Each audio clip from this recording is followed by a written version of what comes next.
C'est la grande invention de l'alphabet. Avec environ 30 images, 25 à 30 images, vous pouvez tout écrire, parce que vous avez les sons simples dont vous avez besoin. Pour écrire quelque chose dans ce dialecte cananéen, vous avez besoin d'environ 30 sons, c'est tout. C'est une invention immense et fantastique. Le principe même de l'alphabet, qui est finalement un système d'écriture beaucoup plus simple, et rend cette écriture bien plus accessible à un plus grand nombre de gens.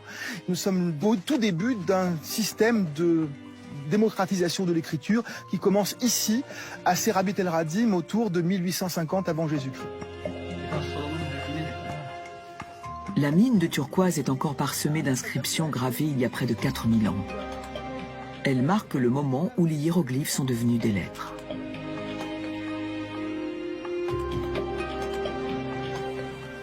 On voit ici, avec cette tête de bovin qui est surmontée de 2 cornes, probablement le prototype de notre lettre A. Et juste en dessous, on voit vraiment ici le signe de la maison, qui a été retenu pour sa valeur B dans cette écriture, dont on voit ici vraiment le plan très nettement tracé, et qui devient ensuite, également par une évolution graphique, la lettre B que nous utilisons aujourd'hui. Lorsque Rebded et sa troupe de travailleurs migrants sont revenus à Canaan, ils ont rapporté leur invention avec eux. Par la suite, une autre population locale, les Phéniciens, vont s'en emparer. Constitués de commerçants et de marins, ils diffusent alors l'alphabet à travers tout le Moyen-Orient et en Méditerranée, où il fut adopté par les Grecs puis les Romains. Nous avons réuni Orly et le calligraphe Brody Neuenschwander pour retracer la route sinueuse par laquelle les hiéroglyphes de Serabit sont devenus les lettres familières que nous utilisons tous les jours. Les Cananéens ont pris les hiéroglyphes qui avaient du sens pour eux. Puis ils ont vu la tête du taureau. Ils pouvaient immédiatement s'y rapporter parce que c'était la tête de leur propre dieu, Baal. Je vois. Mais dans leur dialecte sémitique, l'animal était appelé Alouf, Alf ou Alif.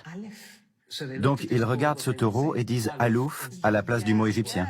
Oui, ils le disent dans leur propre langue et ils ont décidé que cela représenterait le son A. Ils l'ont simplifié, j'imagine, en seulement 2 coups de pinceau. C'est ça. Quelques siècles plus tard, les scribes en Phénicie adoptent le dessin du taureau. Ils l'orientent différemment, car l'image ne compte plus. Puis, les Romains en changent la direction. Ainsi, vous arrivez au A latin. Ce que vous avez ici est en fait le hiéroglyphe égyptien du taureau qui dort pour toujours dans la lettre A. Parce que ce n'est que le taureau tourné sur ses cornes. Vous voyez? Au final, presque toutes les lettres de l'alphabet latin sont dérivées des hiéroglyphes que les Cananéens de Serabit ont choisis pour représenter les sons de leur langue. Le signe égyptien du rectangle ouvert, qui représente la maison, a été raccourci par les Grecs et inversé par les Romains pour créer la lettre B.